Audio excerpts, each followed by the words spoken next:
Whilst perusing the heathen and pagan pages on social media, as I often do, I seem to come across the term Aryan a lot.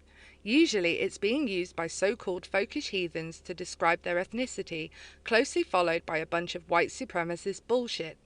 Seeing these people use the term Aryan to describe their own ethnicity makes me laugh every single time, and here's why. Most people seem to think that Aryan is a byword for white, and indeed, it's often used to describe people with white skin, blonde hair, and blue eyes, but this is not truthful to its origins. Aryan is a word first used to describe Indo-Iranian people living in India during the Vedic period or Iron Age. It is derived from the place name Aryavata, from whence these people came. Originally, the term Aryan simply referred to a person's geographical location and also hinted at nobility. The main thing to take note of here is that, during those ancient times, it was never used to describe a race.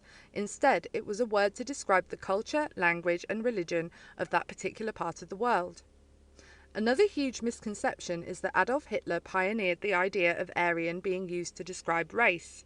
Actually, this ideology was started by Arthur de Gobineau, a 19th century French aristocrat who decided that white blonde Europeans were some sort of super race whose gene pool was gradually being depleted by mixing with people of other ethnicities.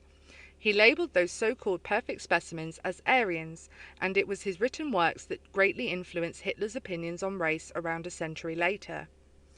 When you know the origins of the term, it's quite frankly ridiculous when modern heathens, and I use that term as loosely as possible, use it. Yes, as a folkish heathen you may have certain preferences, such as choosing only to mate with others of your race, in which case the modern definition of Aryan probably suits you. If so, that's your prerogative.